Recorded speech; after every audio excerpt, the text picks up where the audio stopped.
Hello, everyone. Welcome to Durrett's Take. With the NBA playoffs starting this Saturday, it's time to go over my NBA playoff projections. Now, for a more in-depth analysis, you can read on my NBA playoffs preview article on my LinkedIn page down Durrett. But let's get started with the Eastern Conference in the first round. There, we'll get started with the game of the winner of the Atlanta Miami. Whoever wins that game versus one seed Cleveland. For me, I feel like Cleveland's going to handle any team here because Miami, they are Tyler Hero reliant. And they don't have a lot of offensive firepower or anyone else. And since Cleveland has the defensive players like a DeAndre Hunter, Evan Mobley, like they got the defensive pieces to where they can just slow Tyler Hero down and then try to make everyone else beat them. So I feel like Cleveland handled them in five. Or even if they face, Atlanta, because Atlanta doesn't have a good defense and they're kind of like same boat as Miami, too heavy Trae Young reliant. I feel like Cleveland will handle them either way. Now for 7 seed Orlando versus 2 seed Boston. As a spoiler, this will be my only sweeps of the playoffs. That's right, I have Boston sweep Orlando here just because while Orlando has a elite defense once again like they did last year, they just do not have the offensive firepower. And I know they, forced 7 games against Cleveland last year, but Boston's a different animal. They're defending champs. I just do not see Orlando going off like they did in the playing game against Atlanta the other day. And if they can't, be scoring, at least 115 plus, then I got to roll with Boston there to get the sweep. Next, you got 6 seed Detroit versus 3 seed New York. This will be a very fascinating series. It's very rare when you're a 3 seed in the playoffs to have the fans feel like they have absolutely no shot at winning the championship, because that's how the Knicks fans feel right now. Because they did not win a game against the Cavs or the Celtics or the Thunder or the Lakers. To not even get lucky and win at least 1 or 2 of them is very alarming. And also, as all fans know, Tom Thibodeau likes to play his stars a lot of minutes, and usually they get burnt out by the playoffs. So since they got burnt out last year at the end of that Indiana series in the second round, I can see that being a similar case here where they maybe get burnt out. So we got to watch out for that there. Now for Detroit, since they have won a playoff game since 2008, their goal is just to be competitive, and then they'll take the win. But if they can somehow knock off the Knicks, then they'll obviously take that. I wouldn't be surprised if the Pistons got the upset here, but I'm going to have the star power with New York to win the series. I have the Knicks winning in 6. It's just hard to win at the Garden in the playoffs. Next, you got 5 seed Milwaukee versus 4 seed Indiana. It sucks for Milwaukee that for the 3rd straight year in a row, they're not coming into the playoffs 100% with Damian Lillard. In my estimation, will probably be out the whole series. So Giannis is going to basically have to go Superman in order to carry the Bucks here, which that could technically happen. But with the way Indiana's been playing to wrap up the season, their offensive firepower, I'm going to have Indiana win against Milwaukee, just like they did last year in the first round. And have it be the same amount of games as well. I have Indiana winning in 6 games. Okay, now for the East semifinals, you got the 4 seed Indiana versus 1 seed Cleveland. Now this is actually a fascinating matchup, because while Cleveland is deep and they have, the defenders to slow down Indiana's high-powered offense, I feel like India, since they're a very deep roster as well, as long as certain random players like a TJ McConnell or Obi Toppin or or Mathurin or Neesmith or whoever it is, if they can just step up, then I feel like Indiana could easily make the series and not outright get the upset. Now, because of the star power with Cleveland, Donovan Mitchell, Evan Mobley, who's improved this year, like I'm gonna go Cleveland with the home court advantage to be the deciding factor there. So I'm gonna have Cleveland 7, but I don't feel confident about that pick at all, because I could definitely see Indiana getting the upset and getting back to Eastern Conference Finals.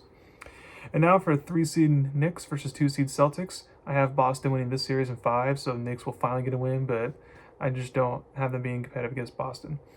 They don't match up well. And now for the Eastern Conference Finals, you got 2 seed Boston versus 1 seed Cleveland. So we're going to see what Cleveland's made of and if the regular season hype about them was worth it. I feel like they could be competitive in the series. They actually were 1-1 and when they faced each other last year in the playoffs before then Donovan Mitchell was hurt and was out the rest of the series. Um, I feel like the Cavs can make this interesting, but I feel like that experience of Boston, their championship win from last year and all that, and their multiple finals runs that they've had over the years, I feel like that's be the carrying factor there. And I have Boston winning that one in 6 games to get to the finals once again. Now for the Western Conference, in the first round, I got the winner of Memphis Dallas versus 1 seed OKC. OKC is going to roll whoever wins this one because with Memphis, while they have John Moran and Jared Jackson Jr. is an all-star and Desmond Bain is going off and they have some firepower there, Memphis just Oklahoma City sweats Memphis in the regular season, first of all. And then second of all, Memphis is one of those teams that, unfortunately for them, they foul a lot. And against OKC, that is not the recipe for success because Shai Gilgeous-Alexander, the free throw merchant as they call him, he's going to want to get to the free throw line. And if OKC gets the free throw line, you're screwed, basically. So I have OKC being Memphis, or if Dallas, gets the upset and emerges to be in the playoffs. Obviously, with no Kyrie Irving, they have no shot there. Next, we got 7 seed Golden State versus 2 seed Houston.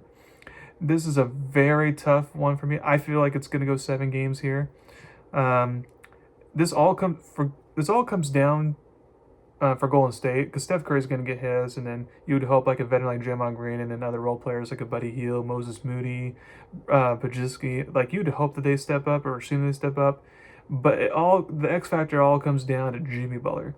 If he plays like the regular season Jimmy Butler, the Warriors are done. They're screwed. If he plays like playoff Butler, like he did in the playing game on Tuesday as an example, then that's where Golden State has a very good chance. For Houston, while they're good, definitely going to have the defensive advantage because they got good defenders, and they also Amon Thompson, and they got Dylan Brooks and Tari Eason. They just got a lot of good defenders and size with Steven Adams and Sengun, who's an all-star this year. While they got those things going for them, the problem for Houston is they don't have like that superstar talent that you kind of need in the postseason.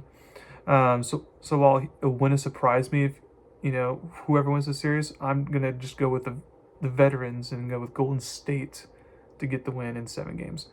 Next, you got 6 seed Minnesota versus 3 seed Lakers.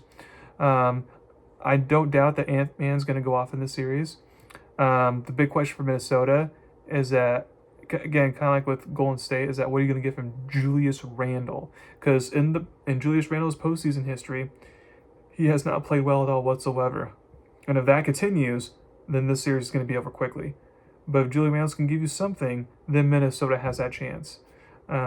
But I'm just going to go with Lakers 6 because, again, they just have too much star power for Minnesota, in my opinion. And then you got 5 seed LA Clippers versus 4 seed Denver. Now, it'll be interesting to see how Denver looks this postseason with the interim head coach since they fired, Coach Malone earlier. I don't doubt that Jokic is going to go off. But Denver will desperately need playoff Murray to appear. They'll need Aaron Gordon to go off, and basically all the stars in general because besides Westbrook, and he hasn't been playing well in the playoffs over the last couple of years, they don't have a bench whatsoever that they trust in. So they're going to have to rely on Jokic to carry them. And with the Clippers, I know there's some hesitations there because Kawhi Leonard's just one twist angle away from all of a sudden being out for the rest of the playoffs, or James Harden usually underperforms in the playoffs.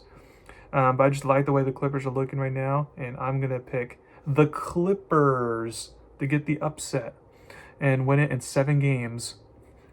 So then for the next round, you got 5 seed LA Clippers versus 1 seed Oklahoma City. I think the Clippers will actually put up a pretty good fight here, but I'm just going to go with the depth of OKC and the home court advantage there, obviously, to pull it out in, because again, I don't trust James Harden in the playoffs, and while James Harden can obviously win a first round series, once he gets to the second round, that's where things start to slip, And again, we'll see if Kawhi is still healthy by this point in the playoffs, So I'm just going to go with OKC to be on the safe side. And then next you got 7 seed Golden State versus 3 seed LA Lakers. For me, this is a fascinating series, obviously, because of Steph versus LeBron. I actually like the Lakers in this one because while Golden State does in a way match up well with the Lakers, I just feel like Golden State defensively is going to have a hard time defending all 3 superstars, because you can put Draymond Green and LeBron and eliminate him, but you're not really going to have a bunch of other. You can maybe have Jimmy Butler defend Luka, maybe, But then you got to account for Austin Reeves, who can go off, and then the Lakers have other good role players like Rudy Hachimura and Dorian Finney-Smith and others that can, get open looks as long as Luke can get them the ball. So I feel like the Lakers will win this series, winning it in 6 games. So then for the Western Conference Finals, you have a Lakers versus Oklahoma City matchup. I feel like this will go 7 games. It'll go down to the wire. And usually in a Game 7, it's hard to go against Luka and LeBron. They're really good in Game 7s. But I'm going to go with OKC in the more depth there and complete team to barely get over the hump there. So you have a Boston versus Oklahoma City Finals. And I feel like this series can go either way, and it can go deep, but I'm just going to rely on the continuity of Boston for bringing everyone back from that championship team last year, which is very rare for a championship team to do, to bring everyone back like they did. I'm just going to count on Boston's continuity and experience to get them over the finish line here. And I don't like to pick a repeat champion. I like to be different every year, but I'm going to have Boston repeat as the champions. So thank you very much for listening to my podcast today. Please subscribe to my channel to learn about me. I'm going to post my NFL mock draft podcast for next week right before the draft starts. So stay tuned for that. And as a reminder, continue to watch the UFL. The games have been pretty good so far. Thank you very much, and you have a wonderful day.